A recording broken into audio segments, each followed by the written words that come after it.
So, Assalamu alaikum, my dear students. So, today's session, we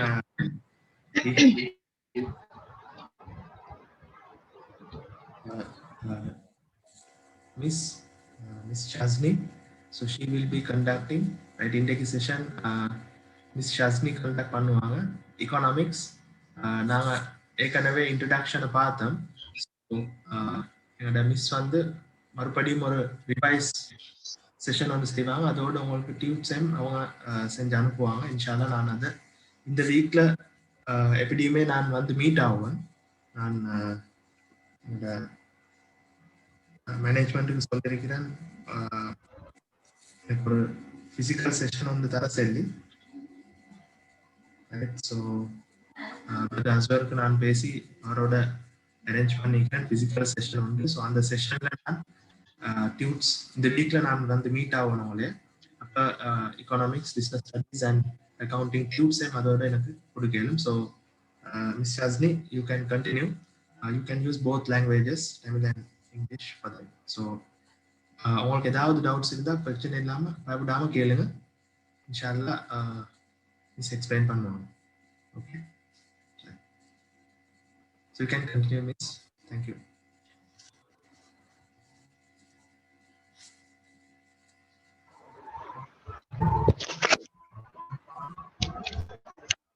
Yes, thank you. Can you hear me?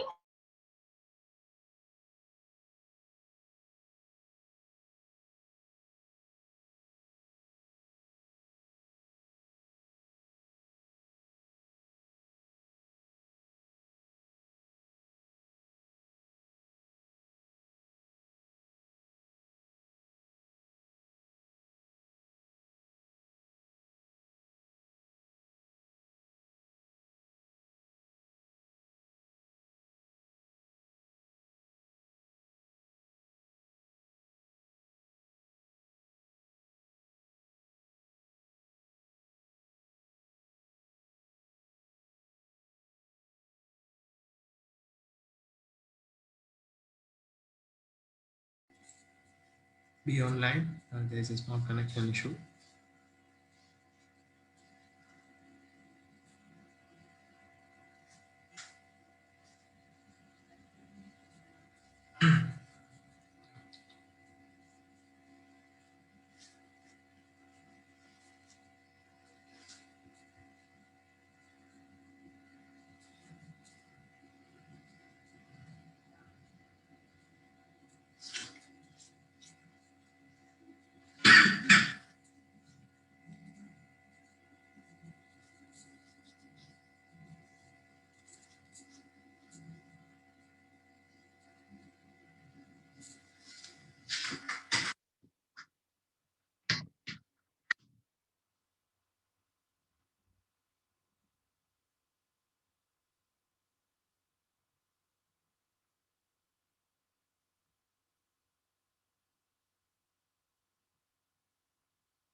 Rifky, உங்களோட ஏரியால பிரச்சனை இல்லையே?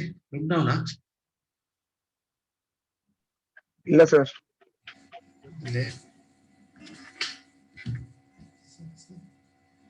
இதெல்லாம் பார்த்தோம். இப்போ எங்களுக்கு பிசிக்கல் கிளாஸ் ஒன்று செய்யலைன்னா எங்க செய்யணும்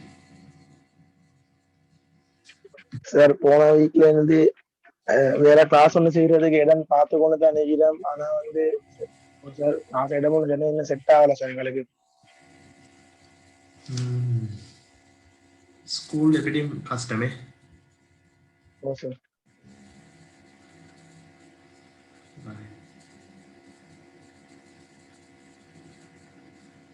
பாப்போமே, நானும் இடம் ஒன்று பார்த்து கொண்டிருக்கிறேன். இன்ஷால்லா பார்ப்போமே. ஓகே,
ஒரு few minutes கொடுங்க.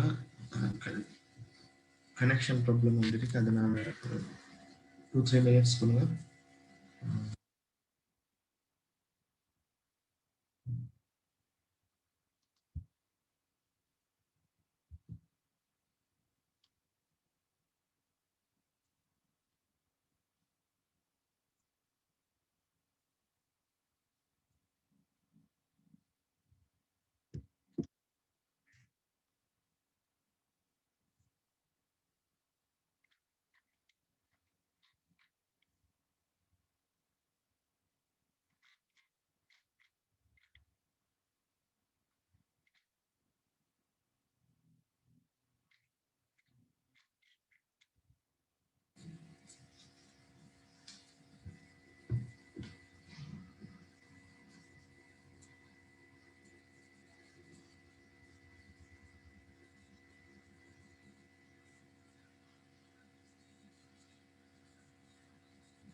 Shall we start the lesson?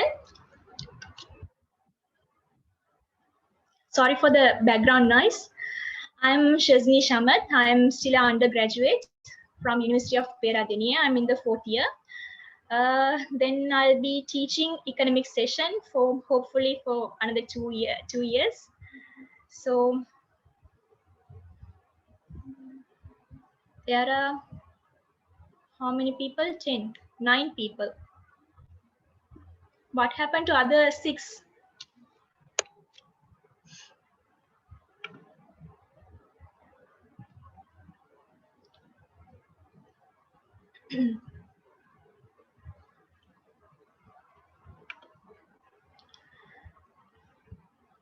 All right, I want to introduce yourself. Just tell your name.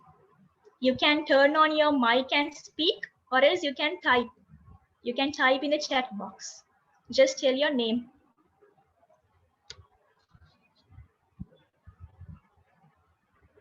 There are 9 participants, right?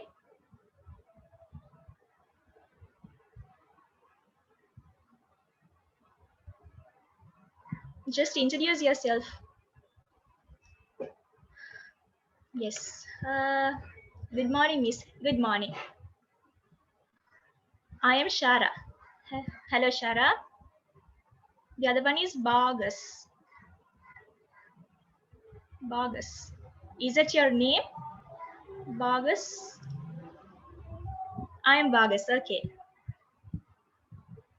Okay. Then who else?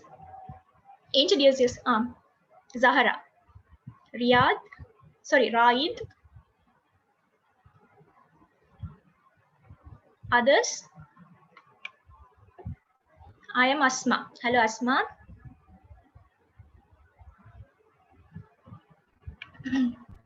Who else?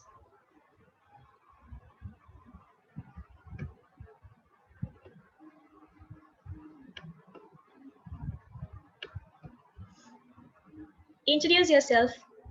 The rest of the people. Fatima Azra, Malik, J.S. Asma, Raid, Zahara, Fazil. The other one, Rifki. 1, 2, 3, 4, 9 people, right? Okay, all right. Thanks for replying. Do you have any problem if I turn off my video?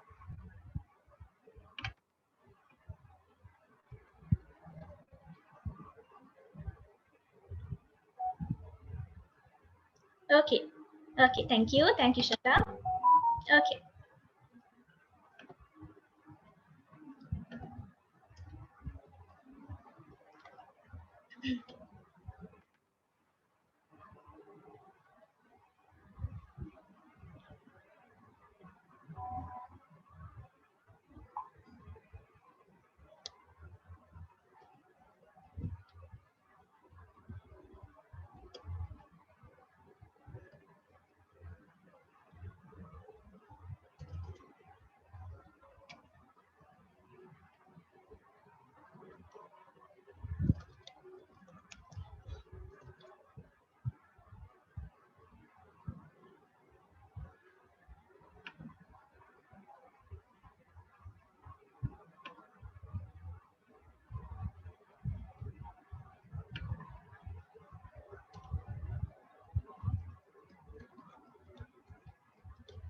There is some problem with my PowerPoint. I couldn't move it.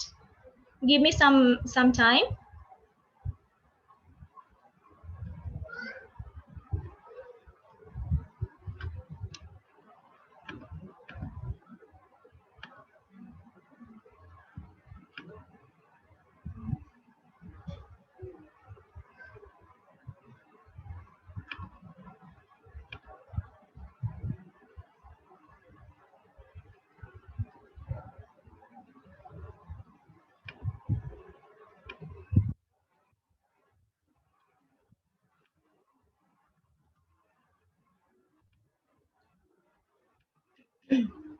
Yes, now it's fine.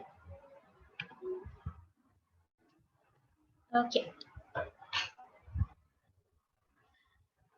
So first of all, I want to know some information about you. So you're in English medium, right?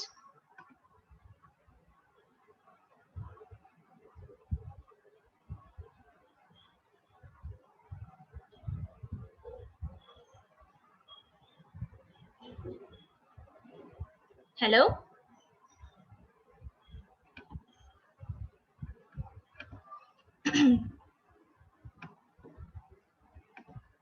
So I want to know whether is this your first time or did you do your O levels in English medium?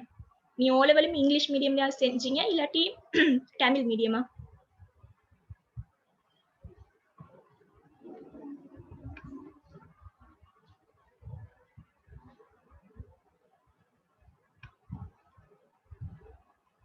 Hello?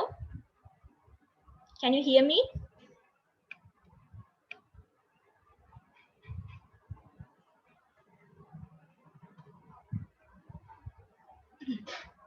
I did my O levels in English medium. Okay. So what about the others?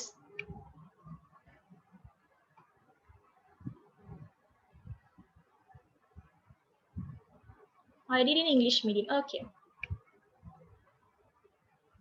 So is everyone same? எல்லாரும் English medium ல செஞ்சீங்க O level?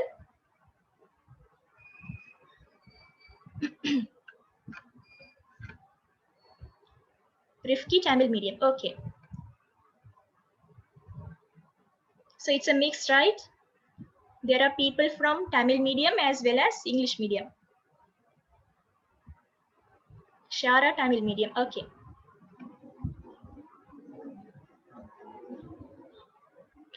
So I want to know whether how is it so far? So the people who did O levels in Tamil medium. So what about your current situation? Tamil medium, GS Asma. Okay. Are you finding it difficult? Or can you all manage? Shara, tell. Are you finding it difficult? Or can you manage?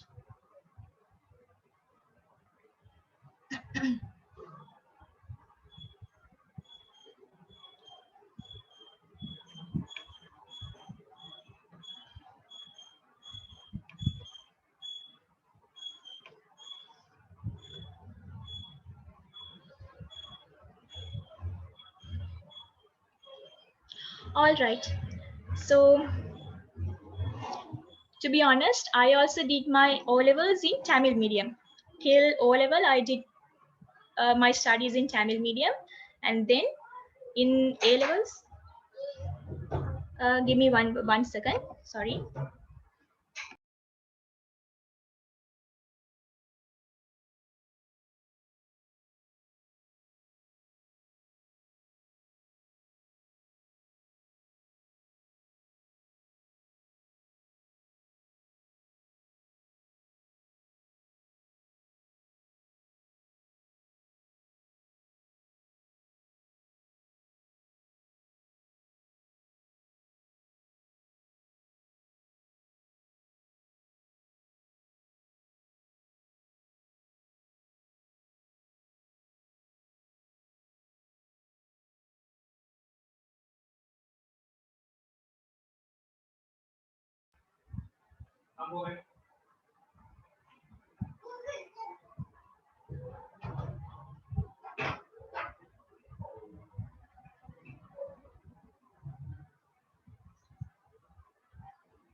Sorry for the disturbance.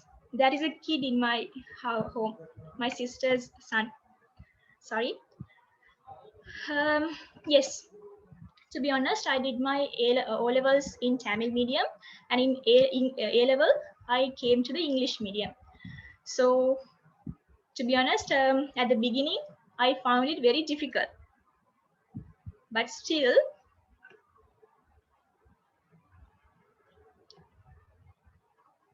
Uh,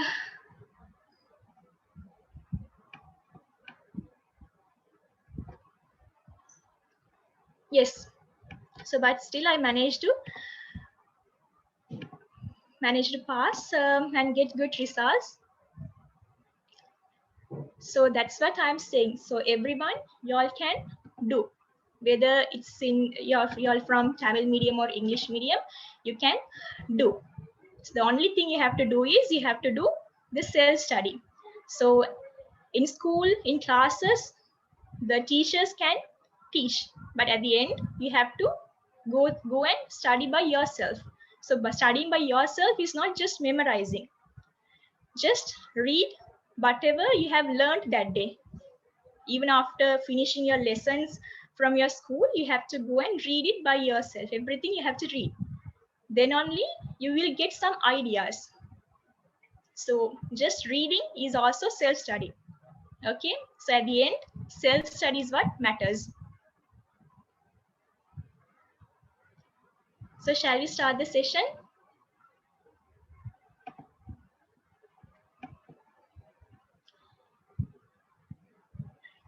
So if you all have any doubt, you can interrupt in middle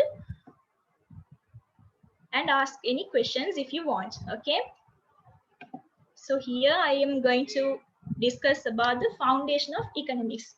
You all can hear me, right?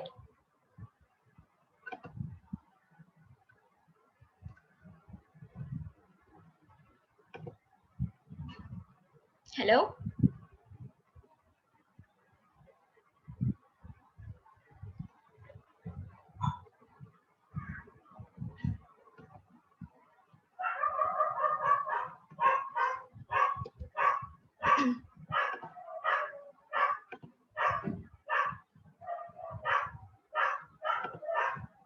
Yes, please can hear. Thank you. Thank you, Bagas.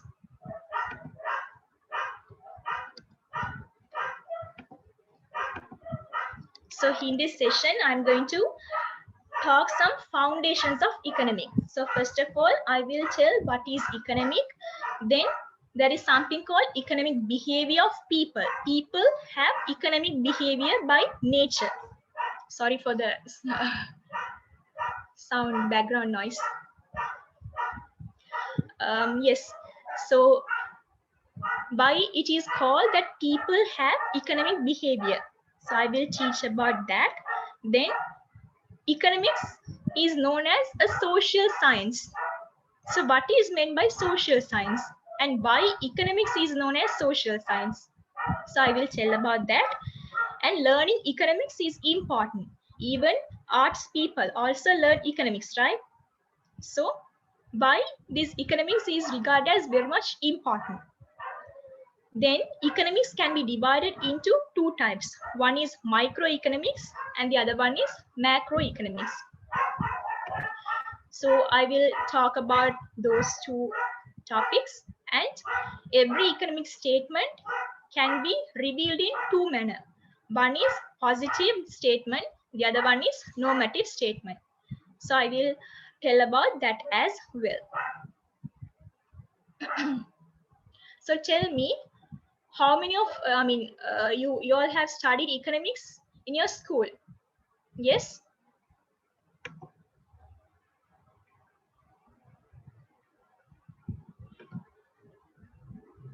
Bagas, till what chapter you have studied at your school?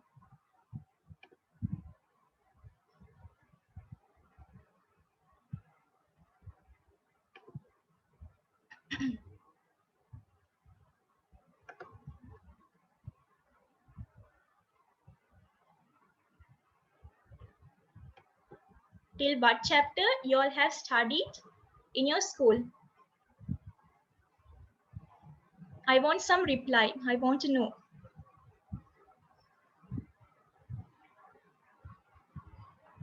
At school, we are doing chapter 3. Okay. So you all have some overall ideas, right? So tell me, how many of you find economics easy? Do you think that studying economics is easy? Or is it hard or boring? What do you all think?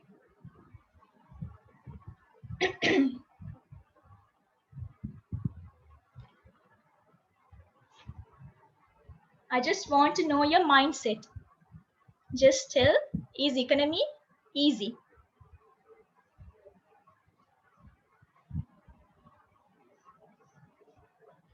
It's quite easy. Okay, okay.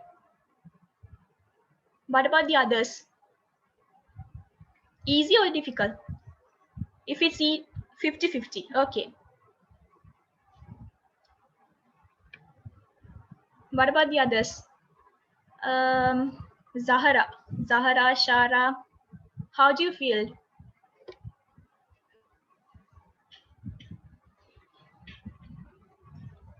Economics படிக்கிறது உங்களுக்கு ஈஸியா இருக்குதா இல்ல கொஞ்சம் கஷ்டமா இருக்குதா 50-50 okay. Let me tell the truth. Studying economics is very easy compared to business studies. Accounting, economics is easy. You know why? Because in economics there are only few concepts. But if you take accounts, there are a lot. If you take BS, you have to memorize a lot. But in economics, if you understand the basic concept, then you can develop your own answers. Neutral miss. Okay, thank you, Zahara. So you can develop your own answers. You don't need to memorize everything in economics. Just understand some few concepts. And the other thing, do not by heart the things that are available in economics. You can do that for BS. Sorry, you can do that for BS. But economics, don't try to by heart or don't try to memorize things. Just understand a few concepts and then try to develop your own answers. Understanding that basic concepts, so not basic, there are few things, so understanding that is what matters in economics. Okay. Sorry. So let's move on to economics. So I will explain what is economics.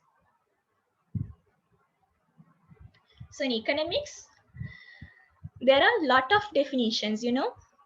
No one particular definition, fixed definition is available for economics. In your school also you might have learned lot other definitions, but still you have to understand basic three things. If you include these three things, then any definition you develop, that will be fine. So economics, they say it is a study of human behavior in relation to production, distribution, and consumption of goods and services, and how optimum allocation of limited resources is achieved. So you have to keep in mind three things. If anyone asks what is economics, don't try to overthink. It's only basic three things. One is it's a study of human behavior. So in economics, people study about human behavior. Okay. So not anything else, right? It's not related to how animals behave or how what else, some mechanical things, right? It's a basic thing. It's about a human behavior. So if you take human behavior, there are a lot of human behavior: eating, sleeping, getting emotional, everything is a human behavior, right? Everything human do is a human behavior. But we are not going to study everything in economics. It's only about three things: human behavior related to production, distribution, and consumption of goods and services. So production means how people produce things, what kind of things people produce, in which manner they produce. So that is production. Distribution means after producing something, then it has to be distributed, right? For example, let's say cloth. So First of all, in factories, they make clothes, right? They make cloth, and then that is production. They manufacture, and then they distribute. Then they give that to the shops, stores. So that is distributing. Production. Then after producing, they have to distribute to the stores or shops. Then finally, consumption. Then what people do? So what you all do? You all go and buy one dress from shop, and then you wear it. So that is consumption. Production, distribution, and consumption of goods and services. So cloth means it's a good. Service means teaching or giving, or doctors. Doctors, they also do service. So that is also related to production. Production means, let's say I'm now I'm teaching. So I'm delivering something, right? It's coming from me. So that is production. Then via this Zoom, I'm distributing to y'all. So that is distribution.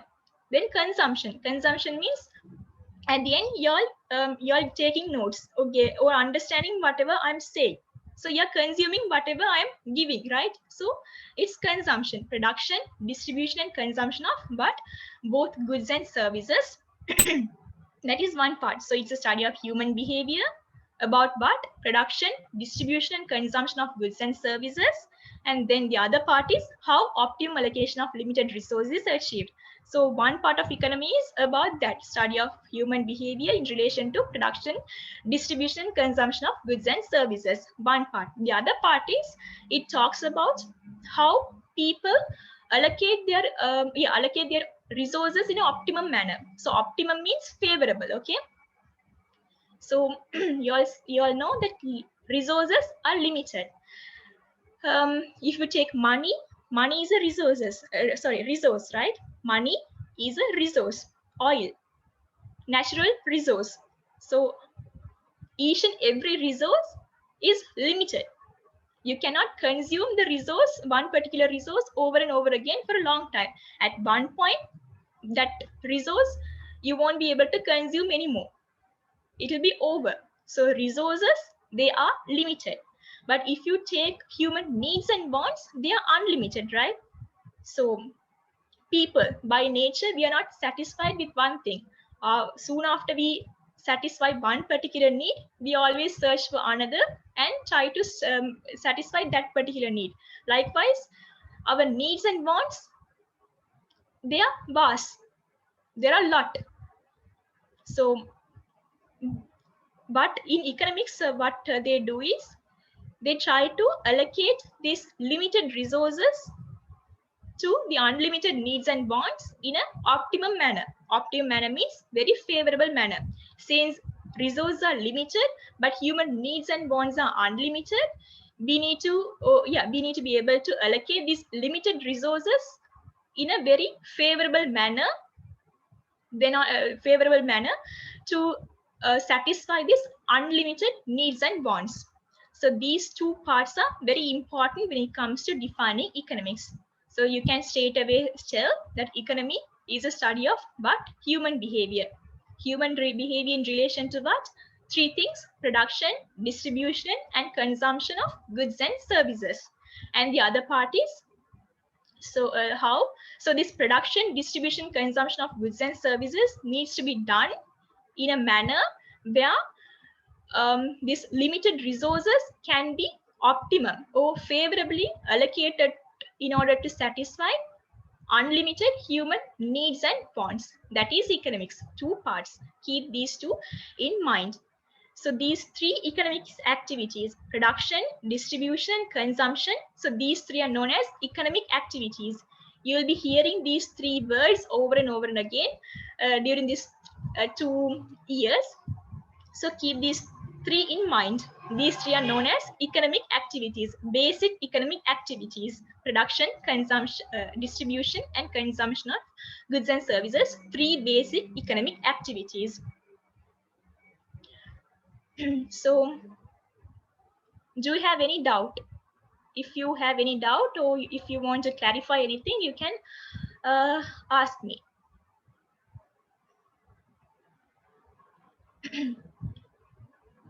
If you want me to explain again, I can do. I can explain in Tamil as well.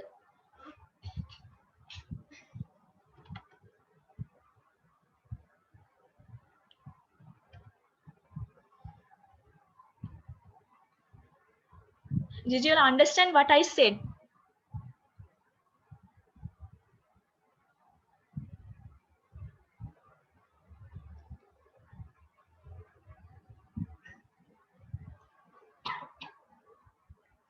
Yes, miss, I got it. Thank you, Bagas.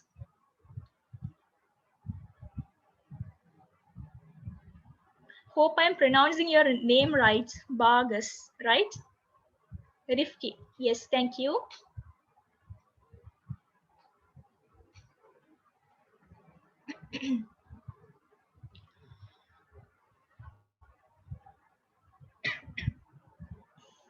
What about the others? Zahara.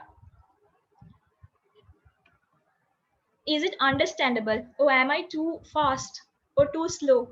What do you all think? Yes, miss. Thank you, Zahara. I understood, miss. Thank you, Shara. Am I too fast?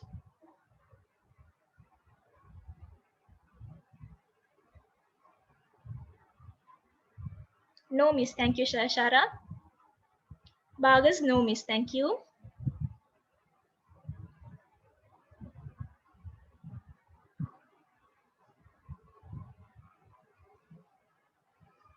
JS Asma, no, miss. Thank you.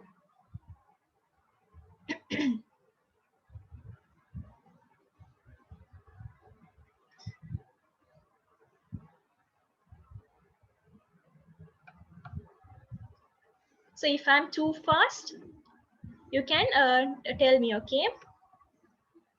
We'll continue the session. So this is known as economics.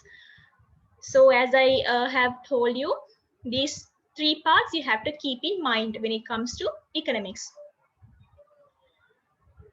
So like everything we do in our day-to-day life, it's related to economics, right? So now let's say you are going and buying something in a shop. Okay, you're buying one CR book. Okay, so that is also an economics. It's a study of human behavior. You're going and buying some books in a shop. So it's a human behavior, right? Related to what? Consumption. You're going to consume, you are going to purchase, and you're going to use that book. So it's a consumption of good, right? So that is also economics. So everything you do in your day-to-day activity, they are related to economics. So don't think that economics is something different or something, some concepts that is hard to understand. It's not like that. Economics is what you or what we do in our day-to-day life. Okay.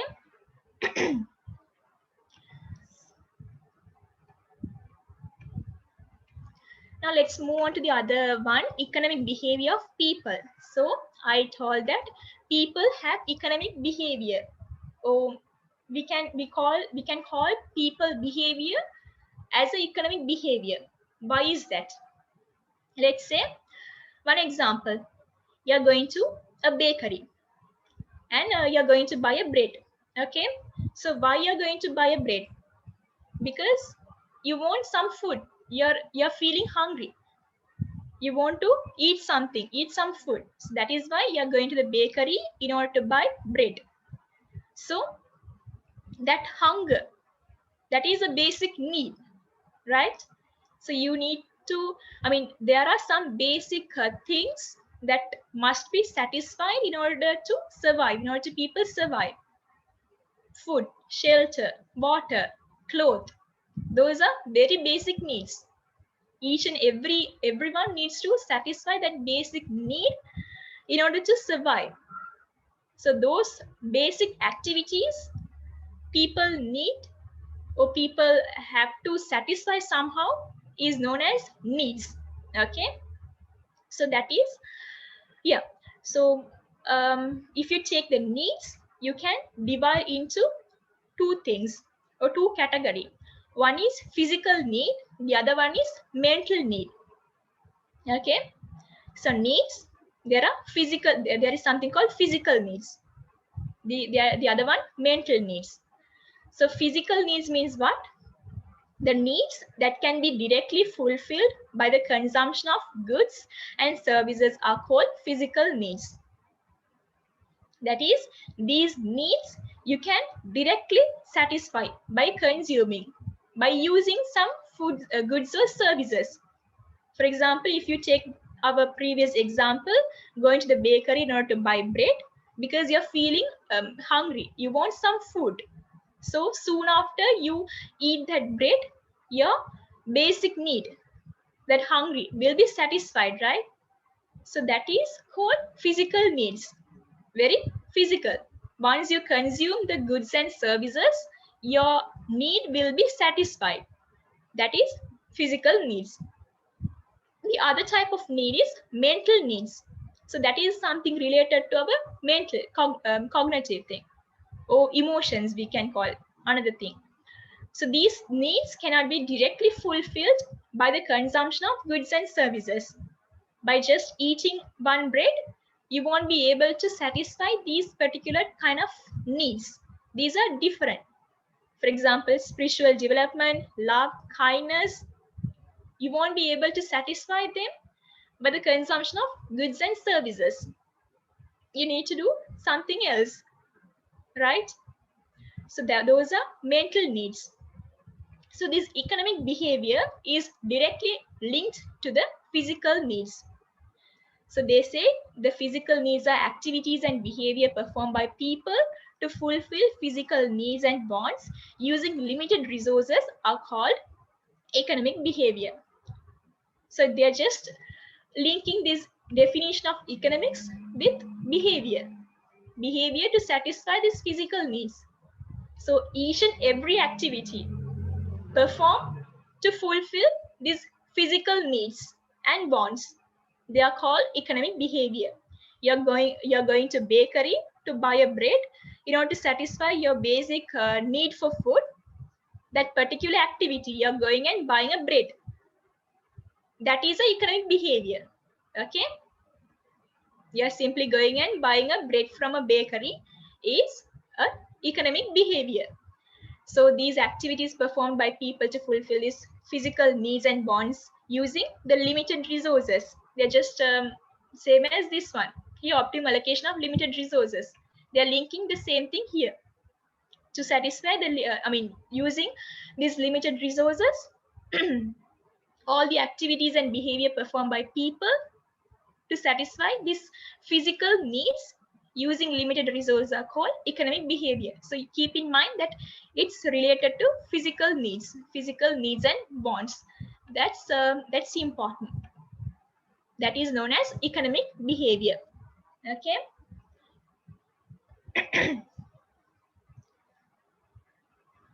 So did you understand this? What is meant by economic behavior? Did you understand this? Is it understandable?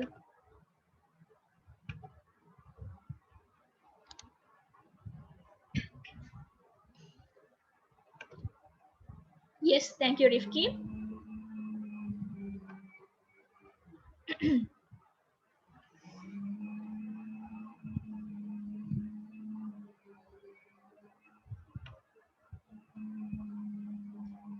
Yes, miss, I got it. Thank you, Bagas.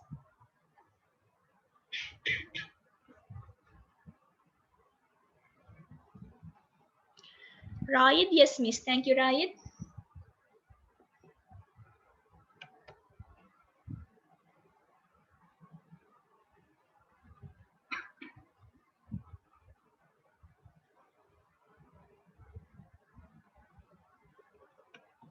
So you'll be doing your sorry. So you'll be doing your A levels in 2022, right? The coming year. Am I correct?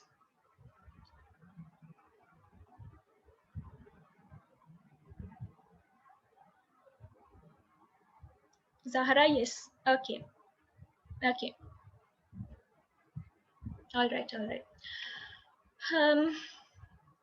Then shall we move on to the next one? Economics as a social science.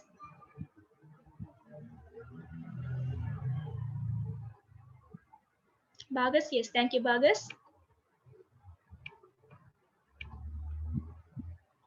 So now it's known as, I mean, the economics is known as a social science. Economics is known as social science. Why is it? So just break that word into two parts: social plus science. So social means what? It's something related to the society or people, human, right? So economics, just like what is mentioned or discussed in the definition, it's a study of human behavior. Human behavior.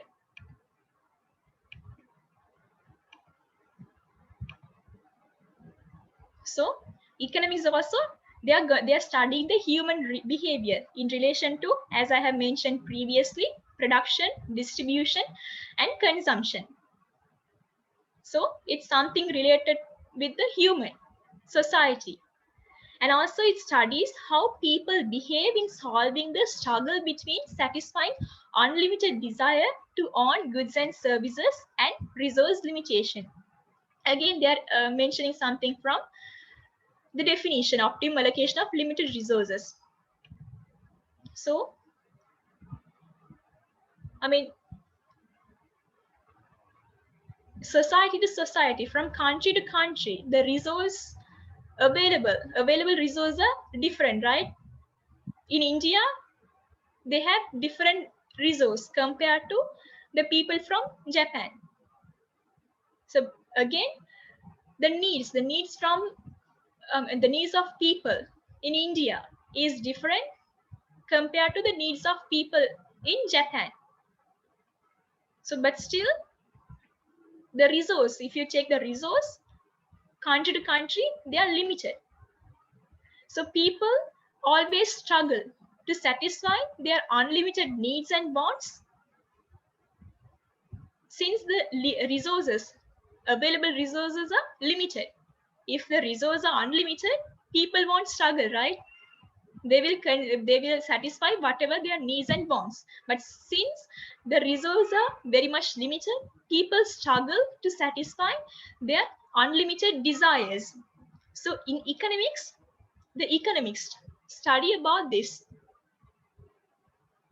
what are the needs of these kind of people, what is the available resources, how they are trying to satisfy their unlimited desires using these limited resources, what are the means they are using. So these kind of things they study in economics. So that is why it's known as social, something related to the human behavior. Okay, the other one, it's a science as well. So why economics is a science? Because as I have mentioned already, in economics there are several theories and principles. But keep in mind, these theories and principles, they came up in a scientific method, very much scientific. That is, researchers or economists, they have done several research by collecting several samples, and then only they have developed these theories.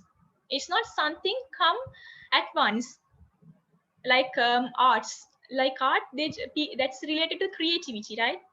People think and create something, but this is not like that. These are very very objective. These are developed in a very scientific method, these theories and principles. So that is why it's called science. And also keep in mind that these theories you might study, you will study in economics, they are very sensitive to the time, region, and social environment. Okay, so how people satisfy their unlimited desires using the limited resources 100 years back in ancient time, that is different compared to how people are doing that in I mean in the current days. So time to time, how people behave to satisfy these unlimited desires from limited resources is different. And also from region to region, how a person from India behave in relation to these production, distribution, consumption is different from how a Western person or people from Europe, America behave. So these theories and principles in economics, they are sensitive when it comes to time, region, and social environment as well. So that is why it's known as social science. It's something related to the society, how human behave, as well as it's something related to the science as well. These theories and principles very scientific in nature. Okay, so that is why it's called economics as a social science. So is it understandable?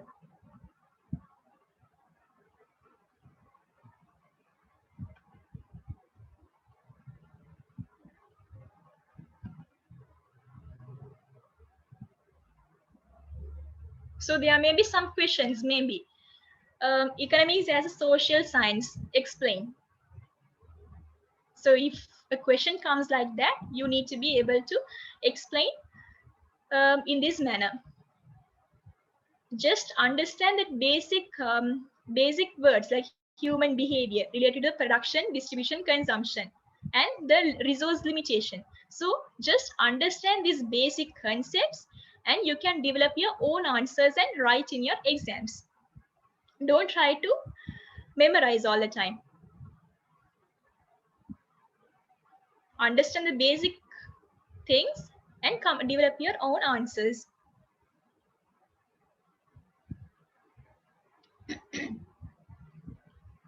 So is it understandable? Do I need to explain again?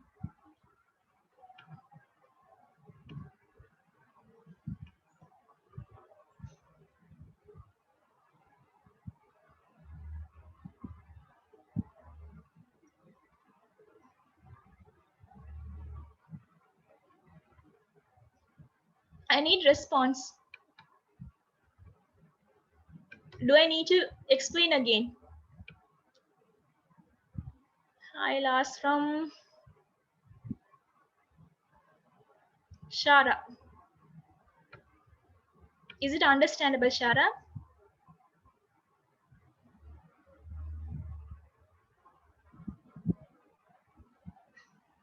Miss, please explain me the second point in social. Okay. You mean this one, studies how people behave, right?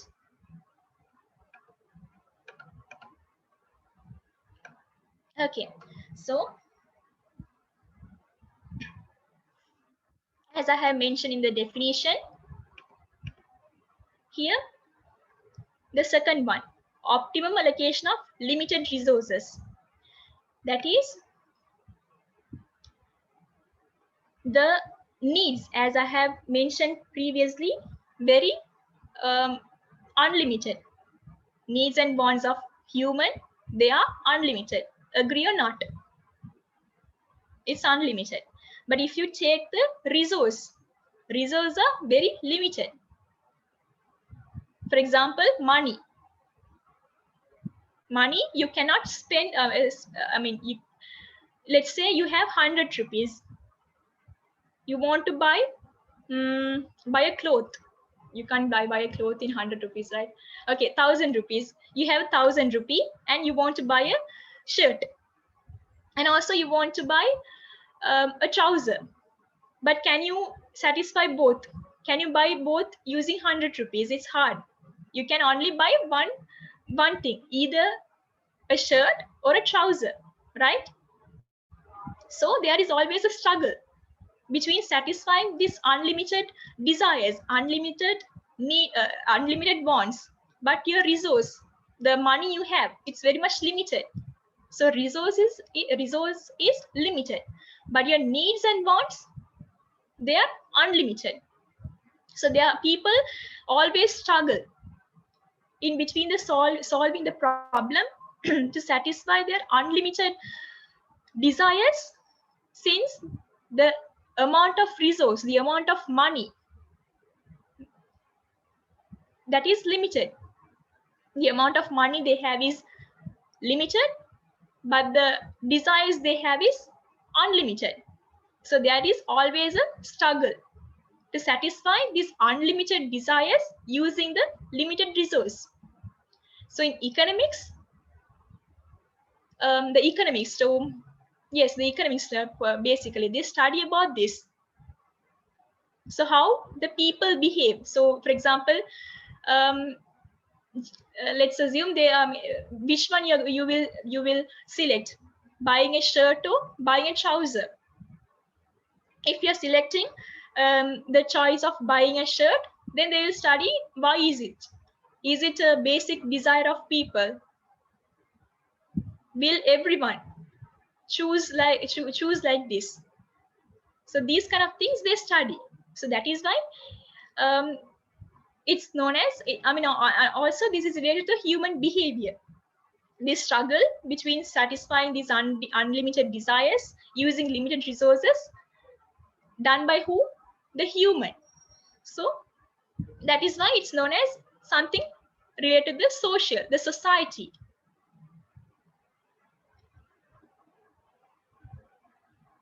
Is it understandable now, Bhagas?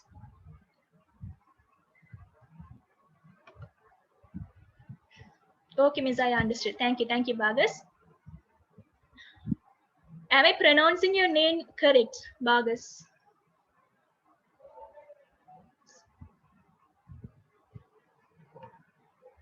Yes, Miss. Thank you.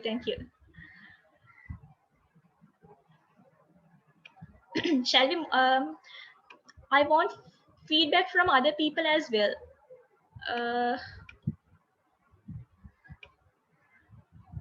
Zaharam, Raid. Raid. Is it understandable, Mr. Raid?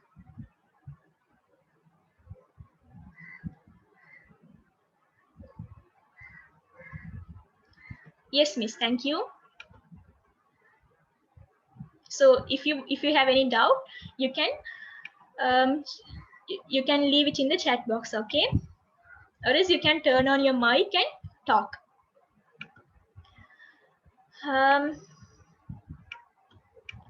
Then the other one, importance of learning economics. Importance of learning economics.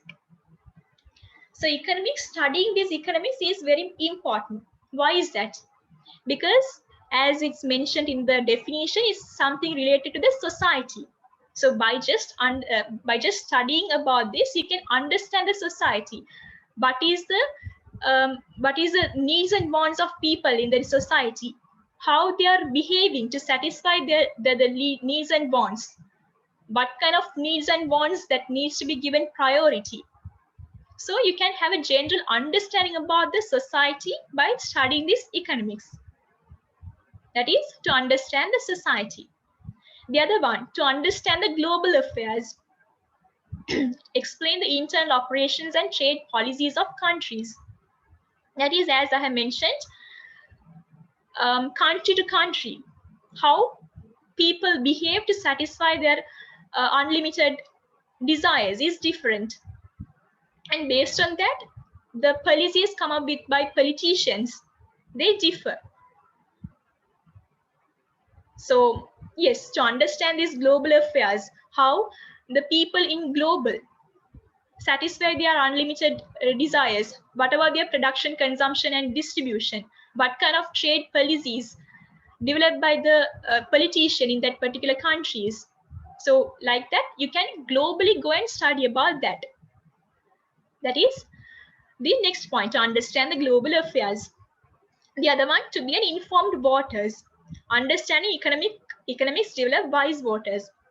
Like I have said, politicians develop their policies based on these basic needs of society, right? You will see in during election time, politicians come up with different promises and so on. Based on what? Based on the basic things that particular society needs. So by studying this economy, you can have a basic understanding about what this society needs, and you can find out who are the politicians, or who are the good politicians who are genuinely interested in satisfying these basic needs of the society. And you can be an informed voter you can take a wise decision when it comes to sorry, voting. That is third one. The other one, efficient decision. So as mentioned in this definition, optimum allocation of limited resources. So the resources are limited, but the human needs and wants, they are unlimited. So the resources must be optimally allocated to satisfy these unlimited desires. So the producers, the distributors, the consumers needs to make a decision, optimum or a favorable decision. Favorable decision. So by having this basic understanding about the economics, people will be able to do this.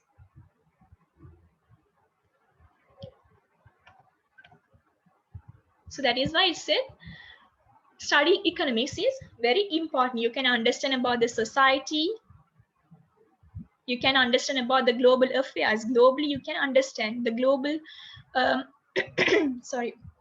global politics or the global policies. You can understand about that, and you can be a good informed voter, and you can take efficient decisions by yourself as well. Let's move on to the next one. So do we have any doubts?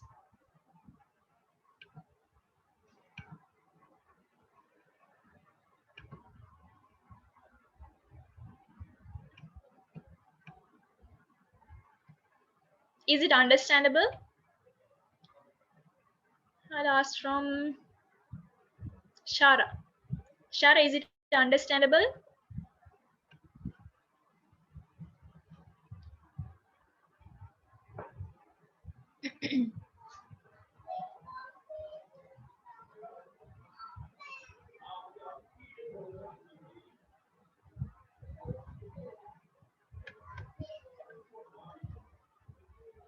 Hello?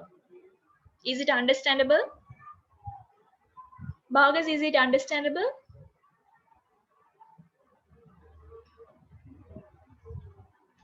Yes, miss, I understood. Thank you. Rifki, yes, miss, thank you. Shara, is it understandable? Or do I need to explain again? I can explain in Tamil as well. Asma, yes, miss, thank you. Shara, is it understandable?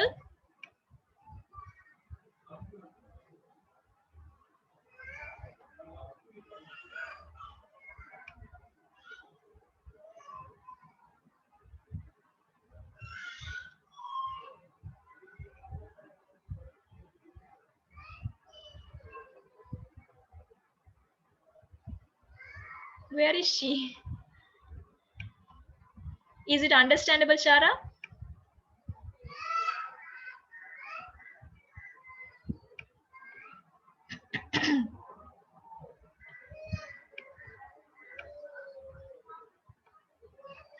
All right, let's move on to the other one.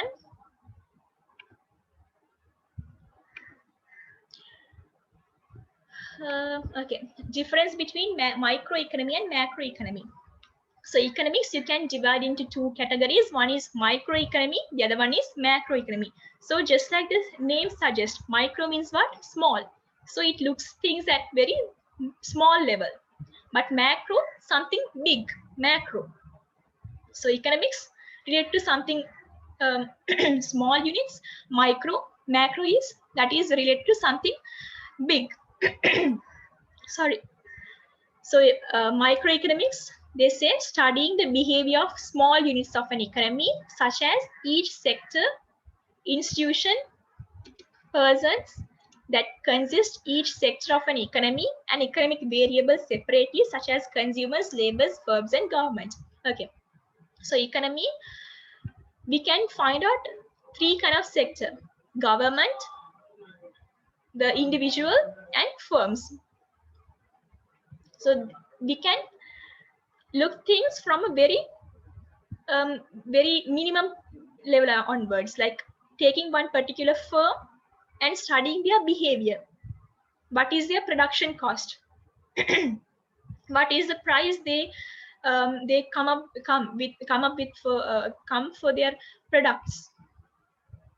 So those are very small level. That is microeconomics. If you take the example, production cost of firm, consumer demand. So consumer demand, each consumer, you can take one particular person and you can study about that person's demand. Or the producer supply, you can take one particular company and you can study what is their supply, what is their production cost, what is the price they are determining for their products. And scarcity. So scarcity means what? Scarcity. It's something related to limitation. Scarcity, something related to the limitation. So this, what is the resource scarcity? Marginal cost, choices made from alternatives. You will study these concepts later. So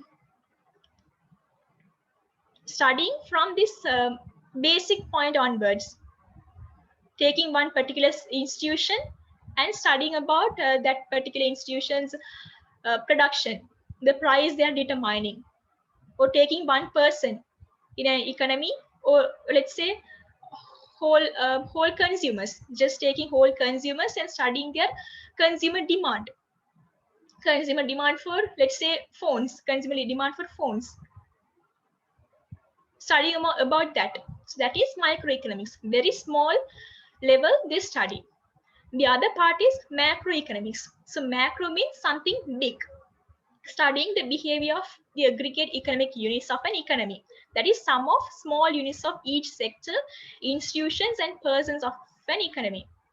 If you take the example, aggregate national output level, aggregate income level, that is taking the income level of all people of a country, taking Sri Lankan and calculating the total total income from total income of Sri Lankans. That is aggregate income level of Sri Lanka. So that is macroeconomy, something related to big.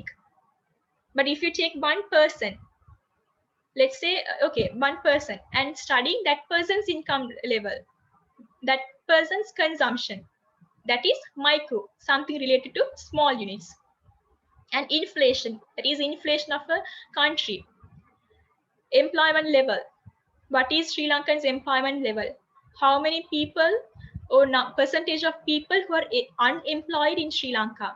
And investment, the investments made by Sri Lanka in other countries, or else the Chinese investment in Sri Lanka. Then economic growth, by what percentage every year Sri Lankan economy is growing. The exchange rate, imports, exports. What's the import level of Sri Lanka? What's the export level of Sri Lanka? So it's something related to the aggregate level, aggregate level of economic units. That is macroeconomics, something related to let's think as something big, something country level or global level. Anything related to the aggregate economic units of an economy, that is macro. Micro, something related to the small units, taking one particular firm and studying about it, taking one kind of consumers and studying about them, something related to the very small units is microeconomics. So in your A level, in your grade 12, most of the theories or most of the chapters you'll be studying will be related to the microeconomics. But in grade 13, you will study macroeconomics. Okay. So is it understandable?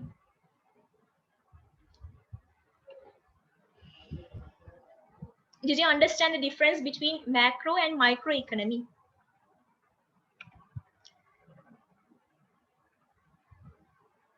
Rifki, yes, thank you. Miss Asma, yes, miss, thank you.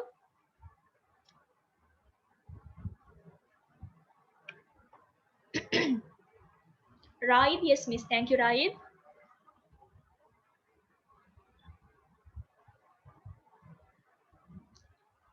Bagas, yes, yes. Thank you, Bagas.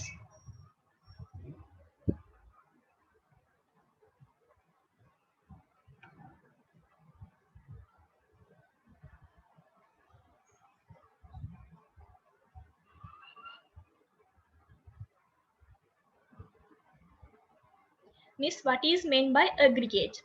Aggregate means total.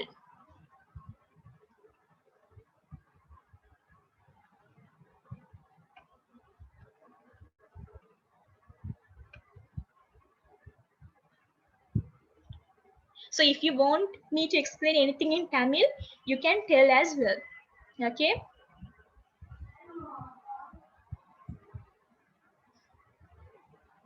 So shall I move to the other one? Let's see. Rifki. Okay. Thank you, Rifki.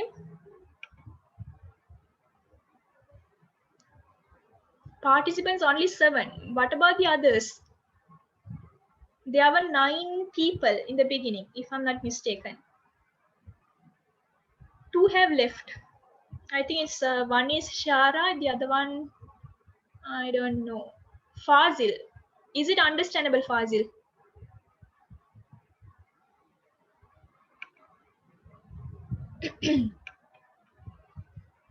Just say whether it's understandable or not.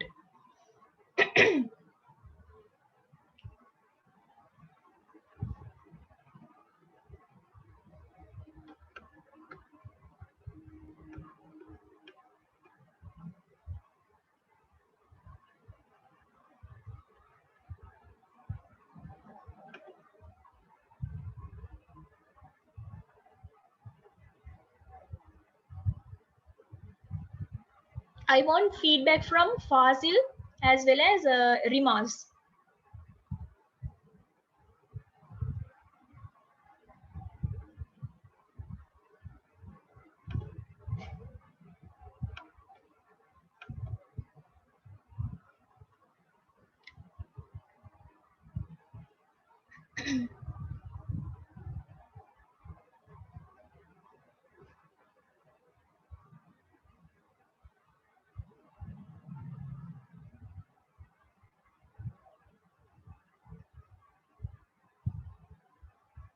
All right, let's move on to the next topic. So we can connect the microeconomics with the macroeconomics. So as I said, macroeconomics is a combination or the total of microeconomics. All the macroeconomic variables are made out of microeconomic variables. Okay, getting the total of microeconomic variables, you will come up with the macroeconomic variable. For example, let's say the consumer demand. Okay, consumer demand, you can understand, or you can you can understand consumer demand of each people in each people or each Sri Lankan person, and consumer demand from each sector. Let's say food sector, beverage, traveling, leisure.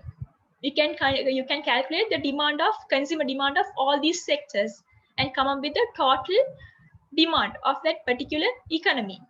That is macroeconomy. Consumer demand, that is of each person or each institution. Microeconomics, taking the total of everything and coming up with this total number, that is macroeconomics. Like that, all macroeconomics variables are made out of microeconomic variables. Even studying the common economic variables of all microeconomics variables is also known as macroeconomic. That is studying the common economic variables. You can understand some relation in between. For example, consumer demand and the price of one particular item, and that is one particular microeconomic variable. The other microeconomic variable is the consumer demand for that particular item. You can connect these two. You can connect these two. So that is also that is connection or connecting or understanding some relationship in between the microeconomic variables. That is also known as macroeconomics. Understanding some common factors, common variables in between these microeconomic variables is also known as macroeconomics. Okay.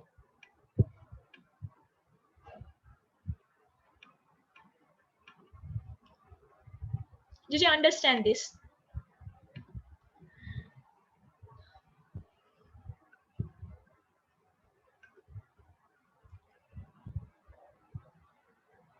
Miss, one small request while you explain, can you explain in Tamil as well? Yeah, sure, Bagas.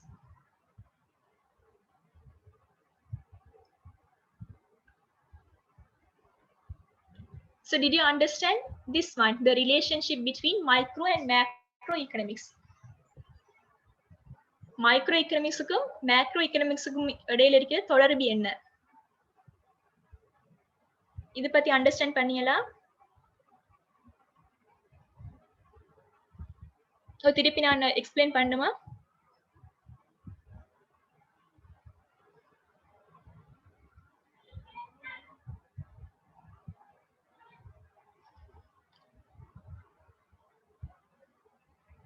Yes, miss, I got it. Thank you, Bagas.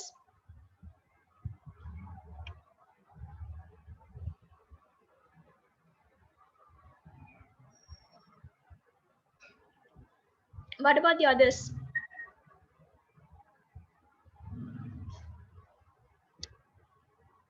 Shall I explain it again?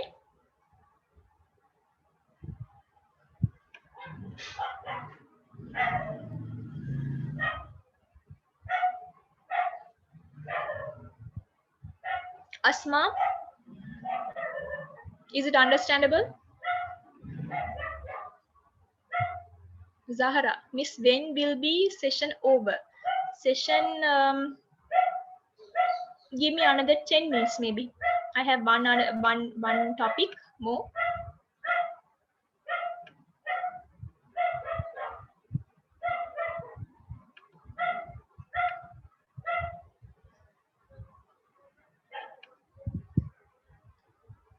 I'm okay with your explanation. Thank you, Zahara. So hope it's understandable for others as well. I'm moving to the next topic. Difference between positive and normative statements. So in economics, you can find out two different statements. One is positive. So positive means what? Like okay, positive, and the other one is normative statement. Okay, so positive statements. So positive statements are the statements which answer the question of what happened, what happens, what will happen, are known as positive statement. These statements can be verified because these explain the existing nature of the particular thing, nature existed, or something that will definitely happen in future. So in positive statement, it tells something very objective. What happened? Pastல என்ன நடந்துச்சு? What's happening currently? What is happening in a particular country? What will happen in future? In future, so by understanding the past data, or how people behave in past, how people are behaving currently, we can come up with some predictions about future as well. So that is what will happen in future. So these things very objective. You can verify using the existing nature of particular thing, or nature existed, or something that will definitely happen. Keep in mind, definitely happen in future. Correctness of such statement can be tested with the use of real world facts. If the statement is verified through real world fact, it is accepted or it is not real. Okay, so take this example, take this one as an example. For example, Sri Lankan unemployment level in 2020. Okay, Sri Lankan unemployment level in 2020. So they will calculate it and come up with one particular figure. Let's say the unemployment level is 20%. Okay, so it's an actual objective figure. They calculate using the real world or real life data, right? So that is very objective. It won't change from one politician to another politician. All the politician will say, all the economics will say, this 20% is what Sri Lankan unemployment level in the year of 2020. So that is why it's a very objective. It's depend on the data.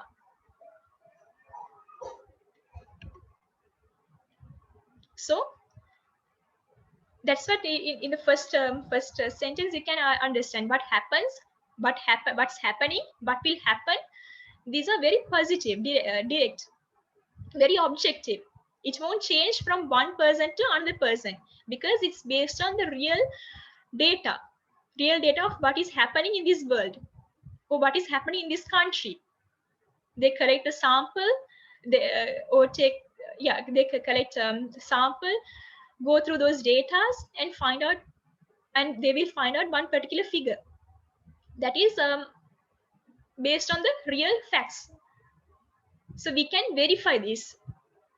Anyone can go and verify this and say that yes, unemployment level of Sri Lanka in 2020 is 20%. And this correctness of this such statement we can verify using the real world fact. And in economics, you will find out most of the statements as positive statements. That is, they are based on the real world facts. They are very objective. Objective the other person to person change ahadu. Unemployment level in Sri Lanka la வேலை இல்லாதாக்களோட எண்ணிக்கை percentage எவ்வளவு என்கிறது 20% சொன்னா அது 20% தான். Because அது real world டேட்டாவை analyse பண்ணித்தான் அவங்க அந்த 20%ங்கிற ஃபேக்டர் அந்த ஃபிகரோட வருவாங்க.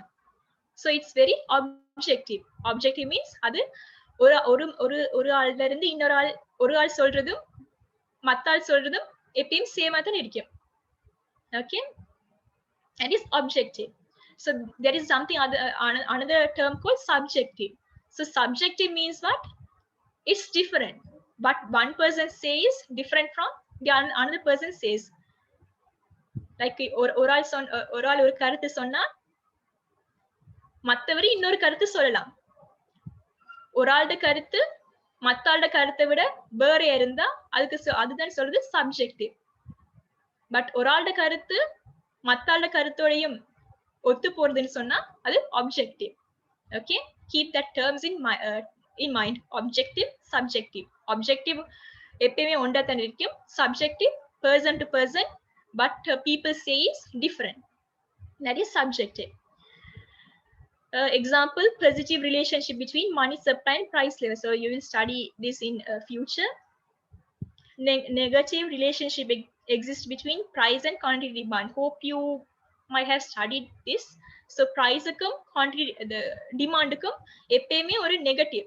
most of the time எப்பயுமே ஒரு negative relationship தான் இருக்கும். price high னா people demand பண்றது low இருக்கும்.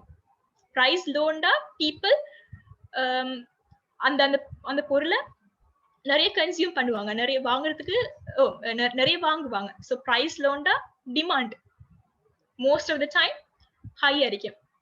ப்ரைஸ் ஹைண்டா most of the time demand low இருக்கும். So there is a negative relationship between price and quantity demand. So it is a statement and people accept it. So if one person says that there is a negative relationship between price and quantity demand, it's like a common fact. Another person also will say, yes, that's true. There is most of the time there is a negative relationship. They come up with this particular statement by analyzing a lot of data, understanding, studying, and then only they came up with this particular theory. And it's a verified theory. It won't change from one person to another person. It's very objective. That is why it's called positive statement. Very objective. And it says about what happens in society. So எப்பயுமே in a society normally price higher இருந்தா quantity demand low ஆയിരിக்கும். So it talks about something happened, but something happened in the currently, and you can analyze the correctness of this statement. So yeah, population growth rate in Sri Lanka, unemployment level. So you can take these as example. That is positive statement. The other one is normative statement. So normative statement means these are statements presented in relation to what should exist and what should happen in society. So positive statement, they study about what's happening or what happened or what will happen. But normative statement எடுத்துக்கொண்டீங்கன்னா, it says what should happen. It doesn't talk about what is happening. It talks about what should happen, something ideal. Normative statements are subjective since they are based on personal views, beliefs, and tradition. So let's take one particular example. Every government worker's salary should be increased by rupees 5,000. It's a normative statement. Why is that? Because does it say something that is currently happening? So the statement when the government every worker 5,000 salary increase பண்ணணும், அதுதான் statement. But do you think it's something related to what is happening right now? No. Currently the government is not giving that salary increase. Currently government இப்ப அந்த salary increase இன்னும் கொடுக்கல. So it's not related to what's happening currently or what will happen in future. Futureல government increase பண்ணுவாங்களா தெரியாது. But still this statement says that it should be increased by 5,000. So the statement வந்து currently government இன்னும் salary increase பண்ணல, but government சரிண்டா 5,000 salary increase பண்ண வேணும். So that is no, this should be increased, should be something that should happen, not currently happening, but it should happen. And it says that subjective. Here subjective, person to person says, like one particular economist can say the salary increment should be 5,000. The other economist or another person can say no, not 5,000, 10,000. 5,000 is not enough. If you look at the current living cost, 5,000 is not enough. It should be at least 10,000. Another person can say from that person's views, beliefs. Some other person says no, 10,000 is too much, even 5,000 is also too much. It should be 3,000. Government can't increase everyone's salary from by 10,000, right? So it should be 3,000. So that is that person's view. So it's subjective. From one person to another person, it's subjective. It's difficult to test correctness of normative statement objectively using real world data. So we cannot say whether this is correct or wrong. So each one will have their own views. So 5,000 person might say that should be the standard one, the basic one. Beyond that, it won't be matched with the living cost. Likewise, that person may say 10,000 person say it's not 5,000, even 5,000 is not acceptable compared to the living cost. So at least it should be 10,000. So we cannot say whether this is correct or not. Behind every statement there is some kind of correctness.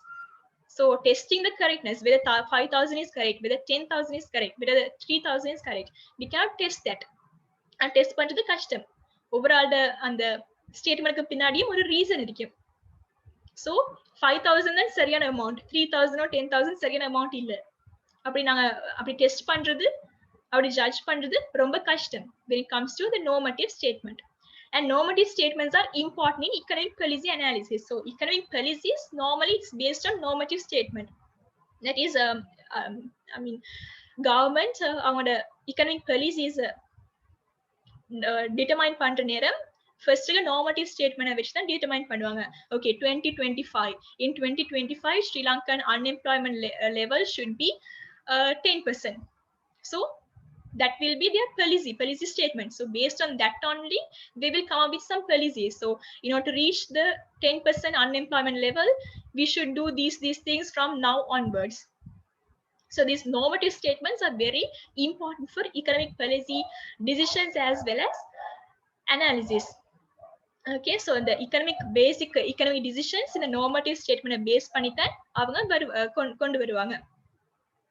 So 2025 க்கு இலங்கையோட unemployment level 10% தான் இருக்க வேணும்.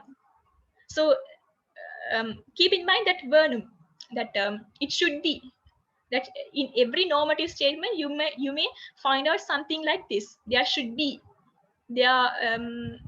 there should be, there might be, இப்படித்தான் இருக்க வேணும், இப்படித்தான் இருக்குது அப்படின்னு சொல்றது பாசிட்டிவ். இப்படித்தான் இருக்க வேணும் அப்படின்னு சொல்றது normative. Something like no, normative. So keep these things. No means what? Something it should be, right? It's an but positive means what is currently or what will be in future. Based on the current fact, what will be in future. But normative, what should be. Positive, what will be. Normative, what should be. எப்படி இருக்க வேணும். Positive சொல்றது இப்படித்தான் இருக்கும். Based on the current factors, in future unemployment level 25% தான் இருக்கும். That is positive. But normative will say no. No matter what's the current position, in future Sri Lankan unemployment level should be 10%. Sri Lankan unemployment level 10% தான் in future இருக்க வேணும் னு சொல்றது normative. Example, Sri Lanka should obtain foreign aid for development. Some say we should get foreign aid. Some politicians say no, not for foreign aid. Sri Lanka should be self-sufficient. Sri Lanka அவங்களுக்கு தேவையானதை அவங்களே produce பண்ணி self சஃபிஷியண்டா இருக்கணும் என்று சொல்லுவாங்க. That is one kind of normative statement. Every citizen should be. So you can find out like here, should obtain. Every citizen should be given free medical facilities. Every person should earn equal income. Economic growth rate of Sri Lanka should be maintained at 8%. So in most of the normative statement, you will find out this should be. So yeah, that's it. So did you understand this difference between positive and normative statement? Is it understandable?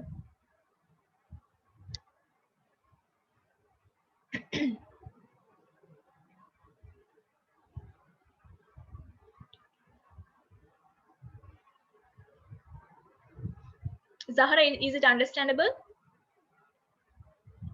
Am I too fast? Zahra, yeah, thank you, Zahra. Bagas, is it understandable? Yes, miss, it's very clear. Thank you, Bagas. Rifki, is it understandable?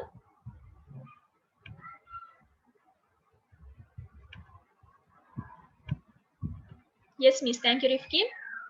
Fazil, is it understandable?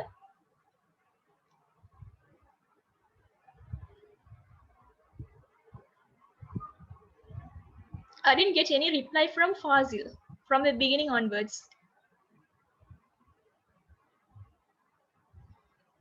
Asma, is it understandable? Yes, miss, thank you, Asma. Raid, is it understandable?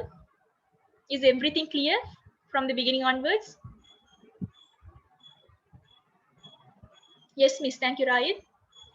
Zahra replied, Rifki, okay. So you can tell your suggestions as well.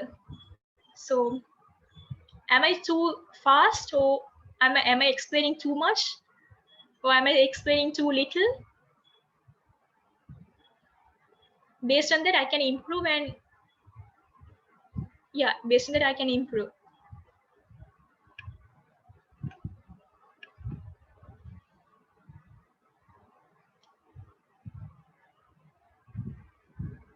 Positive as well as negative feedback, anything is fine.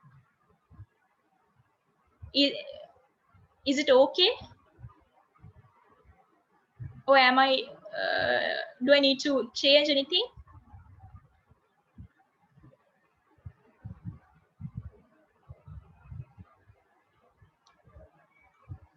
Just type anything you want to tell. No, miss, your explanation is perfect. Thank you, Bagas.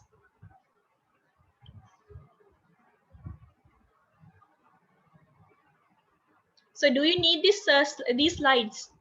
Do you need this slide? Or did you take any notes by yourself? If you all need this slide, I can give.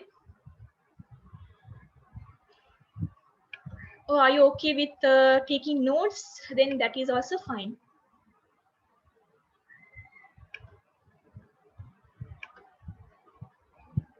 I have nothing to suggest. I'm okay with it. Thank you. Thank you very much, Zahara.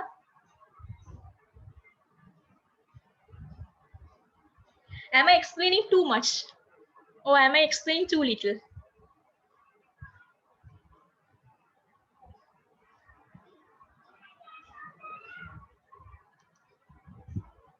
Explanation is well. Thank you, Rifki. So do you need this slide?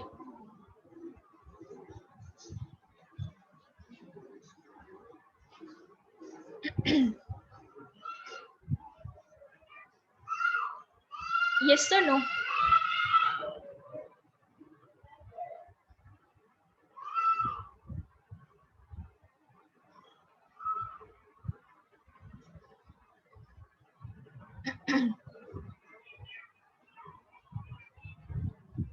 I hope that you all don't need it. Okay, if you all need the slide, you can tell. If you don't need, that's fine. Then shall we end the session? If you all have any doubts, you can ask. Or if you're okay with this explanation, we can end.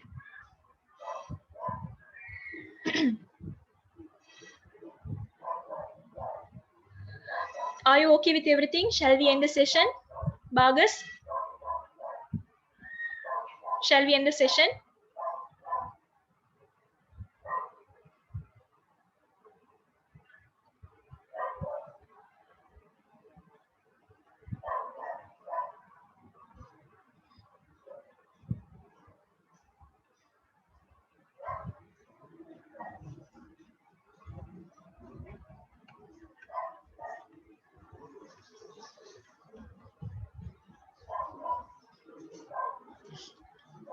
Shall we end the session?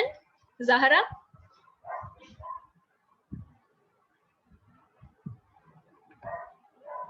Okay, miss. Thank you, Zahara.